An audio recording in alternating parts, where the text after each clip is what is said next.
उदाहरण के लिए मैं समझा देता हूँ, समझिए। जैसे मान लीजिए कुल सीट जो है 100 है। अब 100 सीट में से जो है 15 सीट जो है शेड्यूल कास्ट के लिए रिजर्व कर दिया। तो शेड्यूल कास्ट का जो 15 सीट है ना, इसी 15 सीट में से जो है 33% जो है रिजर्व सीट हो जाएगा महिलाओं के लिए, एससी का जो महिला होगा उनके लिए। मतलब 5 सीट हो जाएँगे किसके लिए? एससी कास्ट के महिलाओं के लिए। समझ में आया? इस कानून का मुख्य स्वरूप क्या है? ठीक है। तो इस कानून का मुख्य उद्देश्य भैया कि जो 33% है, ये 33% जो है लोकसभा महिलाओं के लिए आरक्षित सीट करना, और राज्यों का जो विधानसभा है, उस विधानसभा में भैया महिलाओं के लिए 33% जो है रिजर्व सीट करना, यानी कि आरक्षित सीट देना। इस कानून का सब यही उद्देश्य है। इसी उद्देश्य से जो है नारी शक्ति वंदन अधिनियम 2023 कानून को बनाया गया। नमस्कार साथियों, आज के इस वीडियो में आप सभी को बहुत-बहुत स्वागत है। कैसे हैं आप लोग? आई होप आप लोग बहुत ही अच्छे होंगे।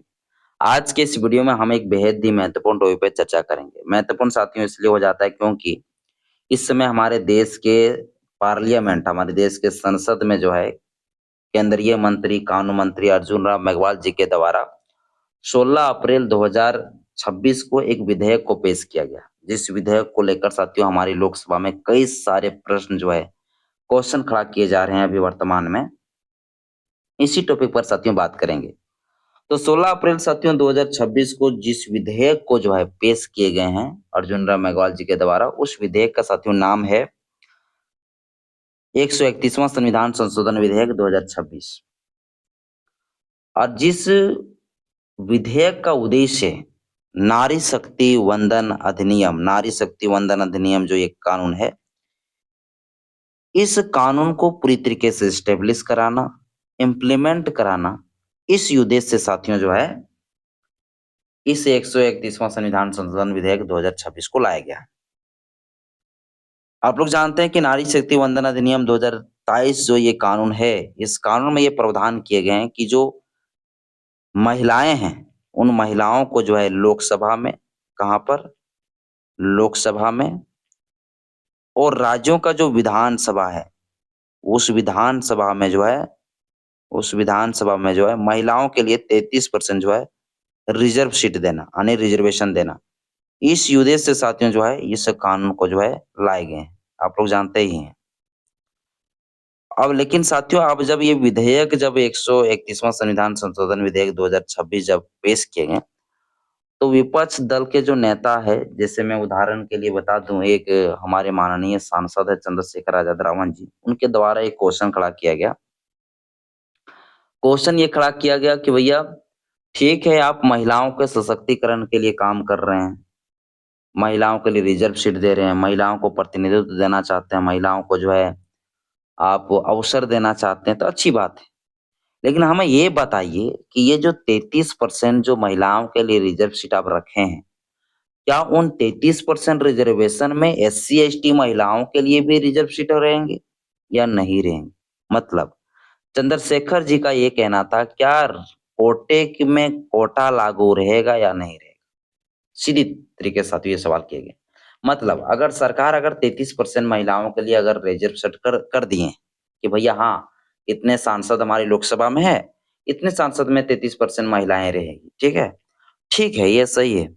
लेकिन वो 33% अगर अनरिजर्व कर दिया जाए, जहां पर सिर्फ ये कर दिया जाए भैया कि यहाँ पर कोई भी महिला आ सकती है चुनाव जीतकर, तो पता चलेगा कि उसमें से जो है ना फॉरवर्ड जनरल कैटेगरी का ही महिलाएं लोग पूरी 33% हमारी लोकसभा में भर जाएंगे भाई। तो इसीलिए चंद्रशेखर आजाद रावण जी ने कहा कि भैया नहीं, 33% अगर रिजर्व सीट आप रखे हैं, तो हमको ये आपको बताना पड़ेगा कि उसके भीतर भी एससी एसटी महिलाओं के लिए भी कोटा है या नहीं।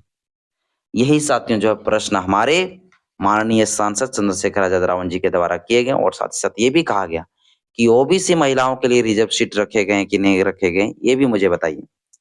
तो इन तमाम साथियों जो क्वेश्चन किया गया, उन्हीं का जवाब मैं आप लोग को देने वाला हूँ। क्या कोटे में कोटे लागू होंगे या नहीं होंगे?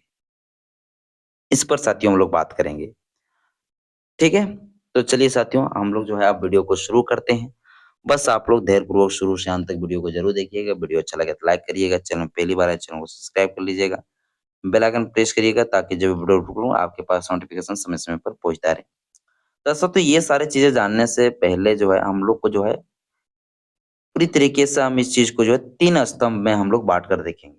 क्या-क्या देखेंगे भैया? पहले तो ये देखेंगे कि SC/ST जो महिलाएँ हैं, इनके लिए सब कोटा होगा या नहीं होगा? मतलब रिज़र्वेशन जो महिलाओं के लिए 33% रखे गए हैं, क्या उनमें से जो है SC/ST महिलाओं के लिए कोटा लागू होगा या नहीं होगा? तो उनको साथियों सब कोटा कहा गया, ठीक ना? तो ये चीज़ हम लोग देखेंगे SC/ST महिलाओं के लिए। इसके बाद देखेंगे, क्या OBC महिलाओं के लिए भैया रिज़र्व सीट है या नहीं है? इस पर बात करेंगे।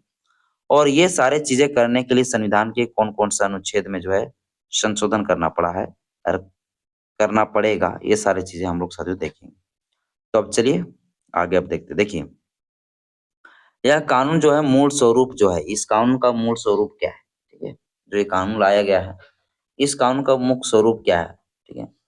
तो इस कानून का मुख्य उद्देश्य भैया कि जो 33% है, ये 33% जो है लोकसभा महिलाओं के लिए आरक्षित सीट करना और राज्यों का जो विधानसभा है, उस विधानसभा में भैया महिलाओं के लिए 33% जो है रिजर्व सीट करना, यानी कि आरक्षित सीट देना। इस कानून का साथियों यही उद्देश्य है। इसी उद्देश्य से जो है नारी शक्ति वंदन अधिनियम 2023 कानून को बनाया गया। ठीक है? यह कानून 2023 में संसद के लोकसभा, राज्यसभा द्वारा सफलतापूर्वक जो है पारित हो गया। मतलब यह कानून पूरी तरीके से बन के लागू हो गई। लेकिन अभी तक साथियों आप लोगों को पता है कि अभी तक ये महिलाओं के लिए रिजर्वेशन लागू नहीं हो पाई है। कारण क्या है? कारण है भैया परिसीमन। और ये परिसीमन के ही उद्देश्य से जो है 131वां संविधान संशोधन विधेयक 2026 को लाए गए थे। अब आगे देखिए, SC/ST महिलाओं के लिए आरक्षण यानी कि सब कोटा होंगे या नहीं होंगे? इसको बढ़िया से आप लोग को समझना है, हम थोड़ा-सा एकदम बेहतरीन तरीके से आप लोग को हम समझाने का प्रयास कर रहे हैं। तो भैया देखिए, महिलाओं के लिए जो है ना, जो SC/ST जो महिलाएँ हैं, उनके लिए भैया सब कोटा यानी कि उनके लिए जो है आरक्षण लागू होगा, यानी कोटे के भीतर कोटा लागू रहेगा, ठीक है? आरक्षण होगा। SC/ST कोटे के भीतर ही 33% महिलाओं के लिए आरक्षित सीट होगा। देखिए, SC/ST के लिए जो कोटा सीट रखे जाएँगे, उन्हीं में से जो है 33% महिलाओं के लिए आरक्षित सीट कर दिए जाएँगे, ठीक है? अलग से नहीं भैया, ठीक है? तो SC पुरुष प्लस SC महिलाओं के लिए अलग-अलग नहीं होगा, याद रखिएगा। जैसे शेड्यूल कास्ट का महिला, शेड्यूल कास्ट का पुरुष के लिए अलग-अलग जो है ना रिज़र्व सीट नहीं रखे जाएँगे, बल्कि जैसे मैं वो आपको उदाहरण के लिए मैं यहाँ लिखा हूँ कि मान लीजिए, उदाहरण के लिए मैं समझा देता हूँ, समझिए। जैसे मान लीजिए कुल सीट जो है 100 है। अब 100 सीट में से जो है 15 सीट जो है शेड्यूल कास्ट के लिए रिज़र्व कर दिया। तो शेड्यूल कास्ट का जो 15 सीट है ना, इसी 15 सीट में से जो है 33% जो है रिज़र्व सीट हो जाएगा महिलाओं के लिए, SC का जो महिला होगा उनके लिए। मतलब 5 सीट हो जाएँगे किसके लिए? SC कास्ट के महिलाओं के लिए। समझ में आया कि नहीं आया? मतलब फिर समझिए आप। मान लीजिए आपका अभी 850 होने वाला है, तो 850 जो है लोकसभा जो सीट होंगे, उस 850 लोकसभा सीट में शेड्यूल कास्ट के लिए मोटा-मोटी अगर हम रखते हैं, ऐसे अंदाज़ा मैं बता रहा हूँ एग्ज़ाम्पल के लिए, 150 सीट। अगर 150 सीट जो है SC कैटेगरी के लिए अगर रिज़र्व सीट होता है, तो इसी 150 के भीतर जो है आप 33% आप निकाल लीजिए। 33% जो सीट होगी इसी 150 में, जितना सीट आएँगे 33% में से, वो सीट किसका हो जाएँगे? वो सीट सीधे तरीके से जो है SC का जो महिला होंगे फीमेल, इनके लिए रिज़र्व सीट हो जाएँगी। ठीक है? मतलब आप ये ना सोचिएगा कि भैया महिलाओं के लिए जो है 33% जो रखे गए हैं, वो अलग से जो है महिलाओं के लिए 33% रिज़र्व, नहीं, बिल्कुल ऐसा नहीं है। ठीक है? महिलाओं के लिए अलग से 33% रिज़र्व सीट नहीं है, बल्कि जो शेड्यूल कास्ट के लिए जो रहेंगे ना भैया रिज़र्व सीट, उसी में से जो है 33% महिलाओं के लिए रिज़र्व सीट हो जाएगा। समझ में आया कि नहीं? अब चलिए आगे फिर समझाते हैं। तो ओबीसी महिलाओं का मुद्दा सबसे बड़ा विवाद में है भैया। देखिए आपको बता दूँ, अभी हमारी लोकसभा में जो है ओबीसी के लिए जो है रिज़र्वेशन लागू नहीं है। तो क्या ओबीसी महिलाओं को रिज़र्वेशन दिया जा सकता है? तो हाँ, अगर 131वां संविधान संशोधन विधेयक 2026 में अगर ये प्रावधान या ड्राफ्ट किए होते कि ओबीसी लोगों के लिए हम रिज़र्व सीट देंगे महिलाओं के लिए, तो फिर ये हो सकता था। लेकिन वर्तमान में ऐसा है ही नहीं। चूँकि ओबीसी को जो रिज़र्वेशन मिला है सामाजिक और आर्थिक रूप से पिछड़े हुए आधार पर, ना कि ओबीसी को रिज़र्वेशन भैया मिला है जाति के आधार पर। लेकिन जो SC/ST को जो रिज़र्वेशन में दिए गए हैं, वो जाति बेस पर दिए गए हैं। तो इस उद्देश्य से देखा जा रहा है कि भैया जो शैक्षणिक संस्थानों, सरकारी नौकरियों में ओबीसी को तो भैया सामाजिक आर्थिक रूप से कमज़ोर थे इसलिए उनको दिया गया। लेकिन अगर राजनीतिक में देखा जाए तो ओबीसी लोग जो है उतना मतलब हाशिए में नहीं है। इसलिए जो है इन लोगों को नहीं दी जानी चाहिए ऐसा मतलब कहा गया। लेकिन मैं आपको बता दूँ हमारे महापुरुषों ने ये सपना देखा था कि जिसकी जितनी संख्या ऐसे है उसकी उतनी भागीदारी, हिस्सेदारी होनी चाहिए। इस अकॉर्डिंग से जो है अगर देखा जाए तो ओबीसी लोगों के लिए जो है 33% रिजर्वेशन उन लोगों के लिए भी होनी चाहिए। यानी ओबीसी के लिए एक रिजर्व कोटा होना चाहिए और उस कोटे के भीतर महिलाओं को जो है 33% जो है रिजर्व कोटा दी जानी चाहिए, जिस प्रकार से एससी, एसटी में प्रावधान किए गए हैं। बस सेम जो है सिस्टम इसी तरह से एसटी का रिजर्वेशन में भी लागू होगा, ठीक ना?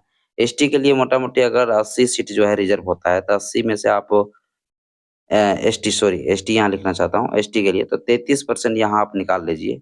33% जो सीट होते हैं, उस सीट जो है किसके पास चले जाएँगे सीधे तरीके से? तो महिलाओं के पास चले जाएँगे, ठीक है? तो ये है साथियों पूरा नियम और इसी अकॉर्डिंग से जो है पूरा ये हमारा चलने वाला है। लेकिन ओबीसी लोगों के लिए भैया ऐसा प्रावधान अभी फिलहाल नहीं है, ठीक है? तो तुलनात्मक विश्लेषण अगर आप देखा जाए तो एससी-एसटी बनाम ओबीसी तो देखा जाए, तो अलग महिला आरक्षण है एससी-एसटी लोगों के लिए लेकिन ओबीसी लोगों के लिए नहीं है भाई। कोटे का प्रकार अगर देखा जाए तो भैया हाँ, सब कोटा होगा, लेकिन ओबीसी लोगों के लिए समान कोटे में होगा भैया, उन्हें जनरल कैटेगरी में ही फाइट करना होगा। संवैधानिक कारण क्या है? तो संविधान में पहले से राजनीतिक आरक्षण मौजूदा अनुच्छेद 330 और 332 में जो है क्या करना पड़ेगा? अमेंडमेंट करना पड़ेगा एससी-एसटी महिलाओं को रिजर्वेशन देने के लिए। संविधान में राजनीतिक आरक्षण का प्रावधान अभी नहीं की गई है, ठीक है? ओबीसी लोगों के लिए।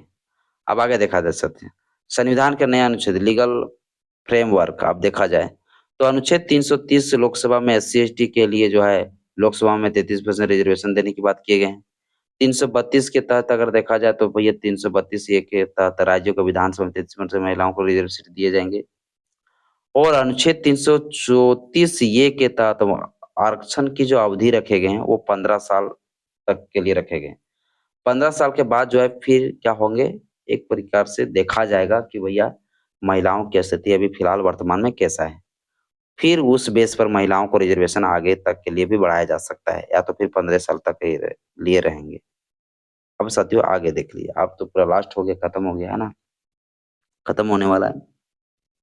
तो देखिए ये जो 33% महिलाओं के लिए जो रिजर्व सीट रखे गए थे ना, इसके पीछे का उद्देश्य रखा गया था कि भैया जब 2026 से 2027 के बीच में 2026 से 2027 के बीच में जब जातीय जनगणना हो जाएँगी, उसके बेस पर हम लोग जो है क्या करेंगे लोकसभा की सीट बढ़ाएँगे और जब लोकसभा की सीट बढ़ाएँगे तो उसी समय जो है महिलाओं के लिए रिजर्व सीट हम लोग रख देंगे। लेकिन साथियों वर्तमान में हुआ क्या कि भैया 2026, 2027 का जो जनगणना है, उसके बेस पर जो है ये भैया कोटा नहीं रखे जाएँगे। तो इस चीज़ को ख़त्म कर दिया गया है अब। अब कहा गया भैया नहीं 2011 में ही जो 2011 में जो जनगणना हुई है, 2011 में, उसी 2011 के जनगणना का ही बेस पर पूर्ण तरीके से जो है 2011 में जो जनगणना हुई थी, उसी के आधार पर जो है क्या किए जाएँगे, परिसीमन किए जाएँगे और परिसीमन करके जो महिलाओं के लिए रिज़र्व सीट दे दिया जाएगा। तो परिसीमन अगर देखे जाए अगर किया जाएगा जो, वो भैया 2026-27 का जातीय जनगणना जो होगी उनके बेस पर नहीं बल्कि 2011 में जो जातीय जनगणना हुई, उसी के बेस पर लोकसभा के सीट बढ़ाए जाएँगे और लोकसभा सीट भैया जनसंख्या के अनुपात में जो है ये सीट बढ़ाए जाएँगे। मतलब जितना सीट बढ़ेंगे, तो एक पैमाना तय किया जाएगा भैया कि हाँ, इस लोकसभा सीट में 20 लाख की आबादी में 1 लोकसभा क्षेत्र होगा। इसी प्रकार से समान जो जनसंख्या के आधार पर जो है, 1 लोकसभा सीट को इस प्रकार से डिवाइड किए जाएँगे। तो टोटल हो जाएगा भैया 543 से 850 इसमें के अंदर जो है एससी-एसटी लोगों के लिए रिजर्व सीट रखे जाएँगे और फिर वो एससी-एसटी लोगों के रिजर्व सीट जो होंगे, उसमें 33% जो है महिलाओं के लिए रिजर्व सीट होगा। ठीक है? आई होप सभी ये सारी चीज़ें समझ में आ गया होगा। तो ये सारी चीज़ें भी आप लोग देख सकते हैं। संक्षेप में मैं आप लोगों को समझाया हूँ। ठीक है? चलिए, तो ये सारी चीज़ें आप लोग साथियों देख लीजिए। ठीक है? तो ओबीसी लोगों के लिए भी फिलहाल साथियों कोई रिज़र्वेशन की बात नहीं किए गए हैं, लेकिन एससी-एसटी महिलाओं के लिए रिज़र्वेशन की साथियों